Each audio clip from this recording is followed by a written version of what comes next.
অটোমেশনের আরেকটি advance option সম্পর্কে জানবো।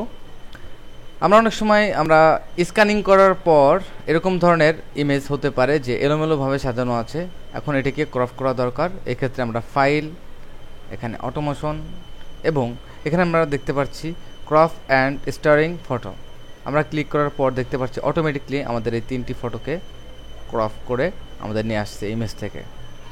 তো এই অপশনটির স্পেসিফিকেশন হচ্ছে আমরা যখন সাদা ব্যাকগ্রাউন্ড উপর আমাদের কিছু ইমেজ এলোমেলোভাবে সাজানো থাকবে, সে অটোমেটিকলি কেটে একটি সুন্দর পরিস্থিতিতে নিয়ে আসবে। এটি অটোমেটিক অটোমেশন কাজ করে। আমি আবারও দেখাচ্ছি।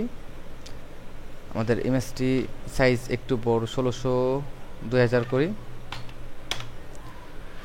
আমরা আবারও দেখাই, এখানে অটোমেশন আমরা স্ক্যানিং করার পর এখানে crop and steering photo, automatically say crop করে আমাদের পিকচারগুলোকে আলাদা করে দিয়েছে।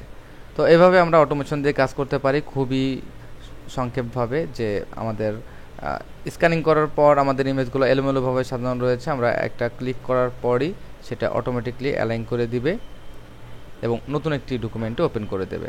যতগুলো ইমেজ থাকবে আমাদের ততগুলো ইমেজ আলাদা আলাদাভাবে সে ক্যালকুলেশন করে অটোমেটিকলি নতুন একটি ডকুমেন্ট তৈরি করে দেবে এবং রোটেশন থেকে শুরু করে সব কিছু সে অটোমেটিকলি ফিক্স করবে। এটি একটি চমৎকার অপশন অ্যাডোব ফটোশপের জন্য।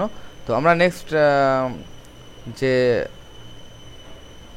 অপশনটি এখানে দেখতে পাচ্ছি ফাইল ইনফো এবং প্রিন্ট অন কপি।